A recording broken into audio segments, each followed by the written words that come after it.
Hello everybody, Adam Cleary from FourFourTwo here, and today we are going to talk about Trent Alexander-Arnold. Is there a 25-year-old on the planet as culturally divisive despite being at the very bleeding edge of his industry, whose every working moment seems to invite as much analysis from his older fans as it does obsession from his younger fans? Yes, there is one. Yes, but Trent is second. But after yet another weekend where we've had to sit and watch loads of compilations on the internet with the caption, "Lol, Trent can't defend," I've had enough. I've had enough. It is time to give the man the respect he deserves. Right, so I'll just start by addressing the Liverpool fans in the room. If you heard that last bit about the compilations being like, what are you on about? He played really well. He got that goal. I don't know how to tell you this. The narrative around that game has been that Jeremy Doku had his life. And I mean, yes, okay, he did get dribbled around once or twice, and Doku did have the most successful take-ons in the Premier League since like 2021 or something, which is obviously, that's really good, but that is just such a surface level reading of the game. I don't know where to begin. Well, actually, no, I do. This is Jeremy Doku's successful dribbles map, provided kindly by Opta for that game. You can see that is a lot of dribbles. In fact, just to show you how many it is, we will also include every other dribble that a Manchester City player did in that game, and as you can see, is pretty much all him. So it's very easy to look at that and just think, well, whoever was playing right back for Liverpool must have had a shocker, but that's quite a misleading graph, because Doku had an excellent game, no doubt, but he didn't really create any excellent chances. In fact, the best chance he created in the entire game was when they got Liverpool on a really quick break. Alexander-Arnold was stuck up the other end of the pitch, and he was up against McAllister. So allow me to just mix this graph up ever so slightly, okay? We'll get rid of the Jeremy Doku thing, and instead, we look at this. It is every single positive defensive contribution Trent Alexander-Arnold made in that game. It is successful tackles, blocks, clearances, and interceptions. And if you would like some context for this, it is the most out of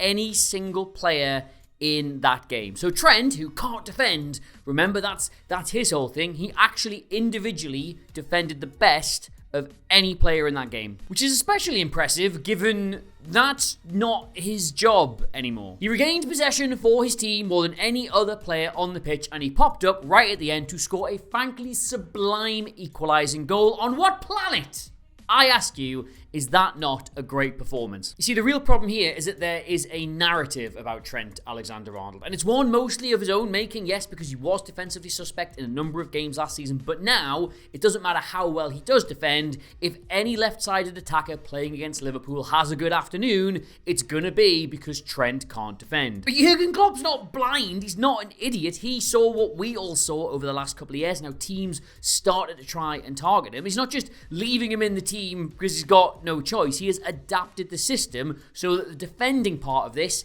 isn't really his job. Like, here are the average positions for this Liverpool team against Manchester City, and yeah, you can see there is a yawning chasm in the right back area. And when you're playing against a team that's got Jeremy Doku, that seems insane, does it? Why would you do that? Why would you invite them in like that? And that's because he's worth it. What you can get out of Trent Alexander-Arnold by having him in this area instead of this area is beneficial. It's not easy to do, by the way. That's why there were a lot of teething problems last year, why they're quite susceptible to an early goal this season. It's putting a lot of strain on Alexis McAllister, by the way, who is now one yellow card this season off equaling his entire total from last season. But again, the positives outweigh the negatives. So what are those positives? Well, first and foremost, it puts Trent Alexander-Arnold, a generational talent with the ball at his feet, into an area of the pitch where he can now control a game. And we've talked about it in other videos, so I won't get bogged down with the whole formation thing, but Liverpool this season, they are occasionally trying to do the 3-box-3 system that Man City and Arsenal and a few others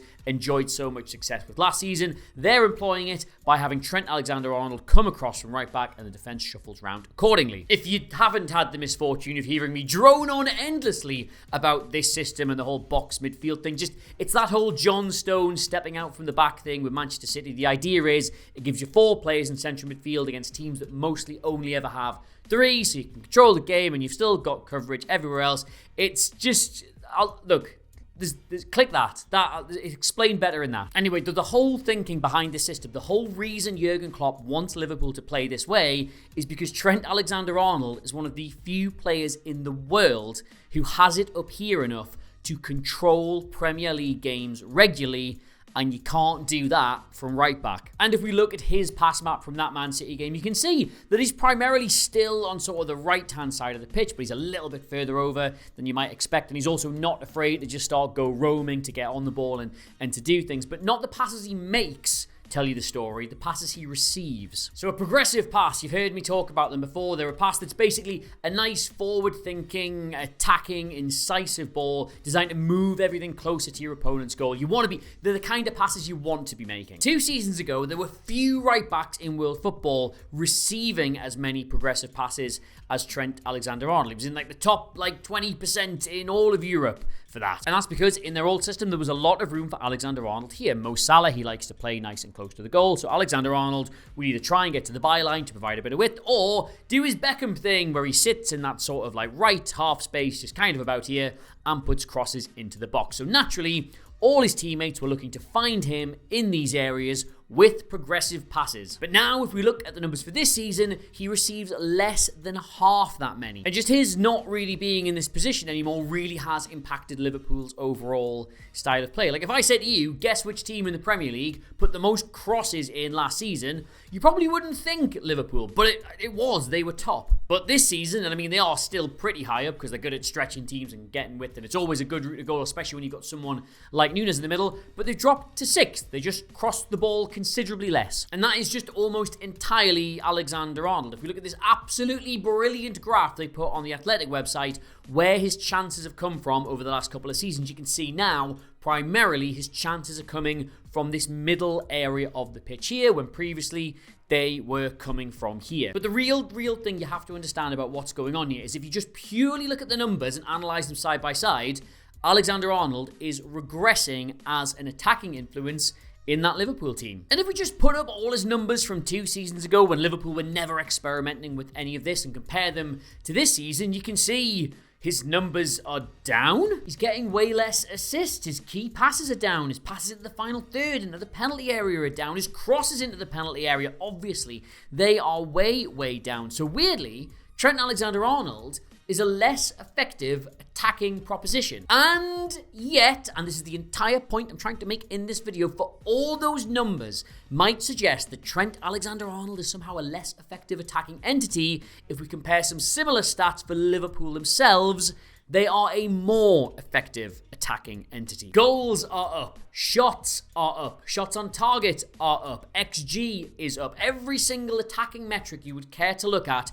Liverpool are far more dangerous this season than they were last season. And that is because they are no longer using Trent Alexander-Arnold as a chance creator primarily. They're using him as a tempo setter. The reason his numbers are down is because he's not the one making these last passes, these crosses, these incisive through balls. He's the one setting up the play and dictating how the team does that instead. And that is why Jurgen Klopp will not give a shit how many successful dribbles Jeremy Doku had in that game. That's literally the trade-off. You're inviting opposition teams to get down that left-hand side and let tricky wingers or mercurial playmakers do their stuff there. It doesn't matter. That's the risk reward. He knows, and is already being proved right in the numbers, that over the course of a season, if you vacate that area, if you leave it slightly open to allow Alexander-Arnold to play in the middle here, you will create way more chances than you will concede. Think back to Liverpool under Klopp at their absolute best, when they used to press the life out of teams, when they used to go all the way up onto the halfway line. They left so much space in behind, and they did concede goals through that high line. But they also scored 1 billion goals in a season and won the Champions League and won the Premier League. There's always a risk and reward with Klopp, and this is that now. So I just don't ever want to hear, oh, Trent can't defend again, all right? Because A, we've already proved that actually can quite well, pretty handily when he puts his mind to it, and B, it's not his job. It's not what they're asking him to do. That's not what his role in the team is. It takes a town to raise a baby. It takes a team to successfully defend. So next time you see a left winger practically on a sun lounger on that side against Liverpool, Ask yourself why no one else is there. And you gotta remember, I'm saying all this as a man who has literally done videos on this channel, just scratching my head asking, why doesn't Trent Alexander-Arnold just defend better? Why doesn't he focus on the basics a bit more? What on earth does Jurgen Klopp think he's doing? And as it turns out, he thought they were doing this. They were going through all the painful adjustment months last season, getting up to speed with the system and the formation and what was being asked of everybody,